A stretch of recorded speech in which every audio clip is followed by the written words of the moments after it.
যখন একজন মহিলা আইপিএস অফিসার সাধারণ পোশাকে থানায় গেলেন, তখন অসভ্য পুলিশ সদস্যরা তার সাথে এমন কিছু করল যা কেউ কল্পনাও করতে পারেনি। এই মহিলা অফিসারের জেলায় নতুন পোস্টিং হয়েছিল। একদিন একজন বৃদ্ধা মা তার যুবতী মেয়েকে নিয়ে অফিসে পৌঁছালেন। তার মুখে ছিল ভয় আর চোখে ছিল আশা। তিনি বললেন, ম্যাডাম, গ্রামের মোড়লের ছেলে প্রতিদিন আমার মেয়ের পথ আটকায় এবং অসভ্যতা করে। যখন আমরা অভিযোগ করার চেষ্টা করেছি, তখন থানার দারোগা এফআইআর পর্যন্ত লেখেনি। উল্টো মোড়ল নিজেই থানায় এসে আমাদের হুমকি দিয়েছে। পুলিশ সদস্যরা যেন তাকেই থানার মালিক বানিয়ে দিয়েছে। মহিলা অফিসার এই বিষয়ে ব্যবস্থা নেওয়ার কথা ভাবলেন এবং নিজে সাধারণ পোশাকে সেই বৃদ্ধা মায়ের সাথে থানায় পৌঁছালেন।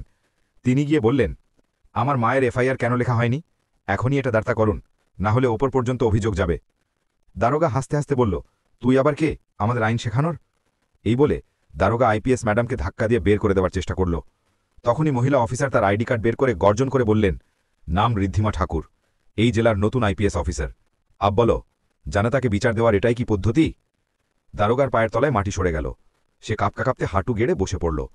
মহিলা অফিসার সেই দারোগা এবং বাকি সকল পুলিশ কর্মচারীকে সাসপেন্ড করে দিলেন।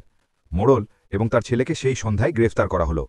যদি আপনিও চান এমন অফিসার আপনার শহরেও আসুক, তাহলে ভিডিওটি লাইক করে কমেন্টে আপনার শহরের নাম লিখুন।